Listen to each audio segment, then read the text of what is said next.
les gardiens du feu. En décembre, les jours sont de courte durée. Notre zone brumeuse est à peine éclairée. À la pointe du rat, à 4 heures du soir, le soleil tombe en mer. La nuit jette son voile. Et jusqu'au lendemain, pas un rayon d'étoiles. Sur la côte où le flot se brise, tout est noir.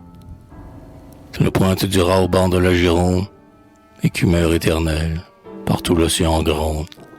Sur des milliers d'écueils multipliant son bruit, autant d'écueils, autant de souvenirs funèbres. Cette voix de la mer, parlant seule aux ténèbres, est sinistre durant 14 heures de nuit. Et surtout quand on pense aux nombreux équipages qui, par les soirs d'hiver, poussés dans nos parages, reviennent fatigués d'un voyage au long cours. Ils ont vu le Cap Horn ou les mers boréales, et les cœurs sont restés sur le grève natal, comptant les jours des mois et les heures des jours. Petit golfe de Biscayo passe de la Manche, le grand océan sombre est dans sa fureur blanche. Il ne reconnaît pas les navires errants. Ceux que nous attendons nous arrivent peut-être. Pas un astre au ciel ne daigne reparaître. Tout le ciel est peuplé d'astres indifférents. Mais de riches lueurs, vertes, rouges et bleues, apparaissent en mer jusqu'à 9 et 10 lieues. Aux marins dans la houle et dans la nuit perdue. D'où vient-elle si tard, cette clarté bénie? Est-ce un regard puissant de quelque bon génie? Non. Du bord de l'abîme, un homme a répondu. Quand le ciel éteindra ses étoiles avares, pour éclairer l'espoir, l'homme a planté des phares sur les rocs, les écueils, la pointe des îlots.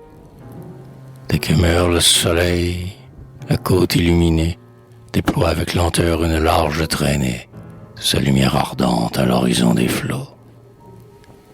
Si le ciel est peuplé d'étoiles inutiles, à Noirmoutier, Penmar, à Barfleur, aux Sept-Îles, à l'avant de la terre, aux roches d'Ouessant, aux dunes de Saint-Onge, aux deux caps de la Hève, partout, à la même heure, une flamme se lève et jette dans la nuit un jour éblouissant.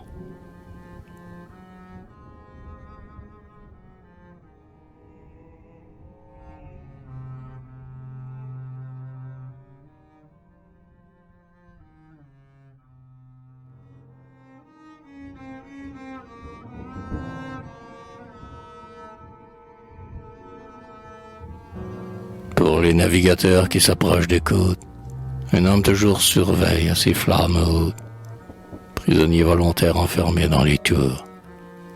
Et le plus grand vaisseau vient du large sans craindre que la lampe du phare un instant laisse éteindre le rayon de celui qui doit briller toujours. Ceux qui gardent le feu, les veilleurs invisibles, par les gros temps d'hiver ont des heures terribles. Sur un roc détaché du monde des vivants, où le nuage pleure, où le flot se lamente, les phares sont debout au cœur de la tourmente, dans l'aveugle chaos des lames et des vents. Il faut avoir le pied marin par intervalle. Leur tige de granit, sous le fouet des rafales, oscille brusquement comme de longs roseaux. Il semble que parfois la tour déracinée, par la rage du vent ou d'un bloc entraîné, comme un arbre arraché disparaît dans les eaux. Mais le phare est solide et tient bon. L'homme veille. Tous les bruits de la mer ont usé son oreille. Il n'entend pas les cris d'oiseaux tourbillonnants. Hors d'haleine, accouru dans un vol de tempête, affolé de lumière à se briser la tête, au grand vitrage clair de ses feux rayonnants.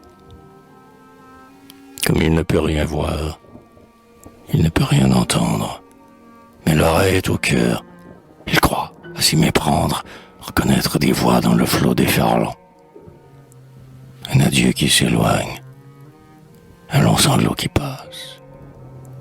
Il écoute. Quelqu'un heurte la porte basse, comme un ami perdu qui frappe en le hélant.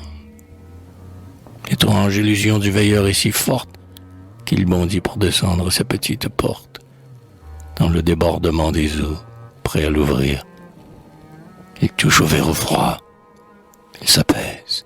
Il remonte, songeant qu'à l'horizon plus d'un navire compte sur la clarté d'en haut qui ne doit pas mourir. Elle étouffe son cœur, la pauvre sentinelle. Dans cette longue nuit qui lui semble éternelle, une bande grisâtre annonce enfin le jour. Le ciel blanchit au large. On voit clair. La marée, comme un mince fil bleu, s'est tout loin retirée. Et l'homme, respirant, s'échappe de sa tour.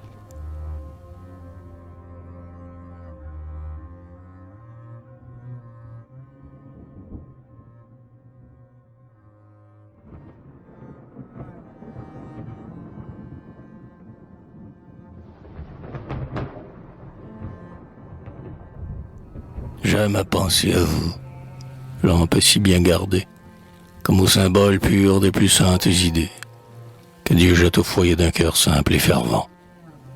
Si la foi n'est qu'un mot, et l'espérance un doute, si, par la nuit, un peuple est surpris dans sa route, quelques hommes, pour tous, gardent le feu vivant. On ne sait pas le nom de ces êtres paisibles. Dans le grand bruit du siècle, ils passent invisibles, les plus riches clartés, humbles distributeurs. Mais la postérité les compte et les salue. Elle est juste et courtoise aux gens de race élue, qui de la vérité se firent serviteurs.